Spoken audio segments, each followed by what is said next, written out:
Hello everyone. మొన్న Kurnool bus ఘటన మరవ ముందుకే మళ్ళీ ఇప్పుడు రంగారెడ్డి డిస్ట్రిక్ట్‌లో మళ్ళీ ఒక బస్ ప్రమాదం జరిగింది.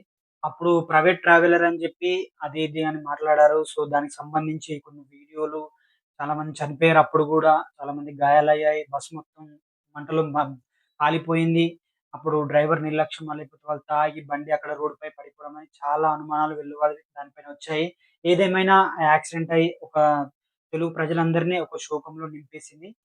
అదే మరవక ముందుకు మళ్ళీ ఇప్పుడు మన రంగారెడ్డి డిస్ట్రిక్ట్ చేవెళ్ళ మండలం మిర్జాపూర్ సమీపంలో మళ్ళొక ఆర్టీసీ బస్సు ఇన్సిడెంట్ జరిగింది.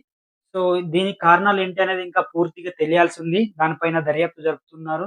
కానీ ఈ తెల్లవారుజామున ఈరోజు 6 గంటల సమయంలో ఒక టిప్పర్ లారీ నిండుగా కంకరతో వెళ్తున్న టిప్పర్ లారీ ఆర్టీసీ బస్‌ని ఢీకొనింది. ఆ ఢీకొని రైట్ సైడ్‌లో ఇట్లా బండి టిప్పర్ ఏదైతే వస్తుందో హైవేలో, దాన్ని వేరే బండిని ఓవర్‌టేక్ చేయబోయి ఆర్టీసీ బస్‌ను ఢీకొట్టింది. అదే స్పీడ్‌లో ఢీకొట్టేసరికి అక్కడికక్కడే 24 మంది చనిపోయారు.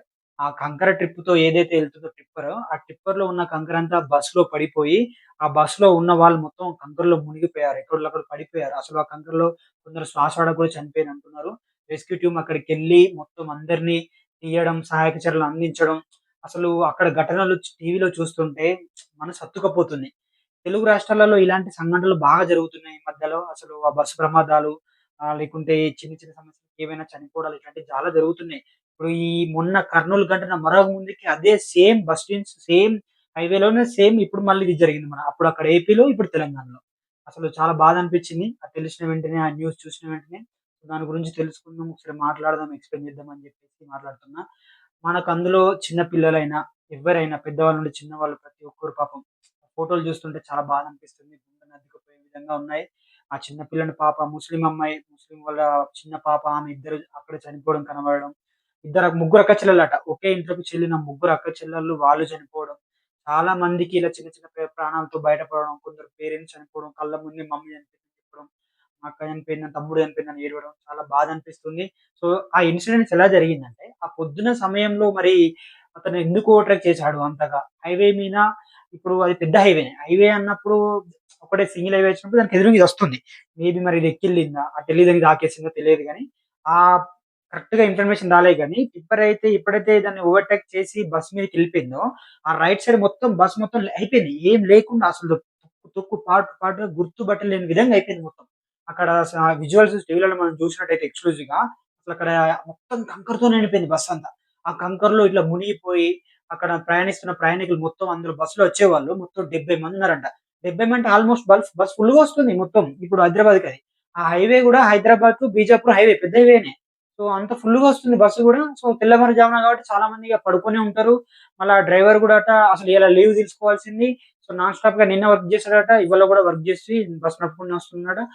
అంతలోనే ఈ నిండుగా టిప్పర్ లారీ అది కూడా కొత్త వెహికలే. టిప్పర్ అని చూస్తే అర్థమైతుంది. అందుకే అంత స్పీడ్‌లో ఓవర్‌టేక్ జేసి, అంత కంకర లోడ్‌తో ఓవర్‌టేక్ జేసిందంటే, ఎంత స్పీడ్‌లో ఉన్నాడో మనం అర్థం చేసుకోగలం. ఎందుకంటే, బస్సుని ఏ లెవెల్‌లో ఢీకొట్టి, అంతమంది ప్రాణాలు బలికుందో మనం చూస్తేనే చాలా బాధ అనిపిస్తుంది. అంటే ఈ ఓవర్‌టేక్‌లనేవి తెల్లవారుజామున జరిగేటియి, రాత్రి జరిగేటి చాలా జరుగుతున్నాయి సంఘటనలిలా. దీనికి కారణం ఈ డ్రైవర్ల నిర్లక్ష్యమా? లేకపోతే ఒక నిమిషం లేట్‌గా పోతే అయితే ఏమవుతుందనుకుంటే ఆలోచించుకోవచ్చు కదా! ఇప్పుడు 24 మంది ప్రాణాలు గల్లంతయిపోయాయి. చిన్ననక, పెద్దనక చాలా మంది కుటుంబాలలో చాలా శోకం మిగులుతుంది. చెప్పాలంటే ఆ వీడియోలు చూసినప్పుడల్లా చాలా బాధ అనిపిస్తుంది. ఆ విజువల్స్ అవి చూసినప్పుడు. ఆ విధంగా యాక్సిడెంట్ అయ్యి ఆ బస్సు విజువల్స్ గాని అసలు ఆ కంకరతో మొత్తం బస్సంతా నిండిపోవడం, ఒక్కొక్కరిని అందులోకి లాగడం, కంకర నుండి జేసీబీ తీసుకొచ్చి ఆ కంకరను అటు ఇటు అనడం. ఒక బస్సులో కంకర నిండిపోయి ఒక 70 మందికి పైగా ఆళ్ళున్నారు. వాళ్ళు గాయపడ్డారు, చనిపోయారంటే ఎంత బాధాకరం అది. సో సమీపంలో ఇప్పటికి ట్రాఫిక్ జామ్ అయిపోయింది. ఆ హైవే మొత్తం.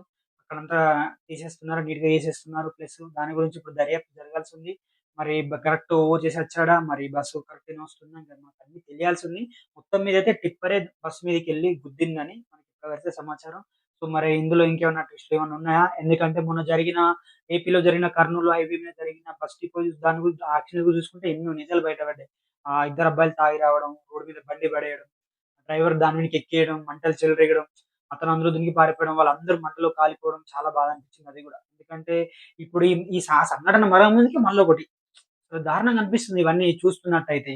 ఈ విధంగా అయితే. ఈ కంకరతో వెళ్తున్న ట్రిప్పర్ అయితే మరీ బస్ మీదకి దూసుకెళ్ళి ఒక సైడే కొట్టుకుపోయిందంటే చాలా డేంజర్ అనిపించింది. ఆ విజువల్స్ అవి చూసినప్పుడు చిన్న పిల్లలకని చనిపోయి తీస్తుంటే ఆ రోడ్ పైన అందరూ ఇట్లా లైన్‌గా శవాలను పడుకోబెట్టినప్పుడు చాలా గుండె నద్దకపోయే సన్నివేశాలు అవన్నీ.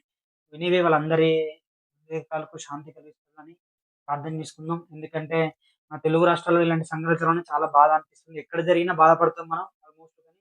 ఇక్కడే ఇప్పుడు 10 రోజులు కాకముందు, 20 రోజులు కాకముందు మళ్ళీ ఒక సంఘటన జరగడం ఏదేమో ఏం అర్థం అవ్వట్లేదు గానీ, అది ఎక్స్‌ప్లెయిన్‌గా అయితే ఇంకా బయటికి రావాల్సింది. ఈ టిప్పర్ లారీ మరి అంత ఓవర్‌టేక్ చేసిన అవసరం ఏమో వచ్చిందో మరి ఆ బస్సు మీదకెళ్ళి అంతమంది మీదికెళ్ళడం మొత్తం కంకరతో బస్ అంతా నిండిపోవడం. ఇంకా చాలా మందికి గాయాలయ్యాయి. రెస్క్యూ టీమ్ మొత్తం చాలా క్లియర్ చేస్తున్నారు. నిజాలు తెలియాల్సింది. ఎందుకంటే 70 మందితో వస్తున్న బస్సు గదా! అందులో 24 మందికి చనిపోయారంటే ఇంక చాలా మంది గాయాల పాలయ్యున్నారు. వాళ్ళంతా నిద్రమత్తులో ఉన్నారా? ఇంకెవ్వరితో ఏం మాట్లాడలేదు. ఇంటర్వ్యూలు తీయలేదు. ఇంకా టీవీలో గూడా రాలేదు. సో, ఎనీవే దీని మీద అయితే ఇంకా దర్యాప్తు చేస్తున్నారు. రావాల్సి ఉన్నాయి నిజాలు బయటకి. మన సీఎం రేవంత్ రెడ్డి గాని, మంత్రులు గాని చాలా సంతాపం తెలిపారు. అక్కడ జరిగిన సంఘటన పైన.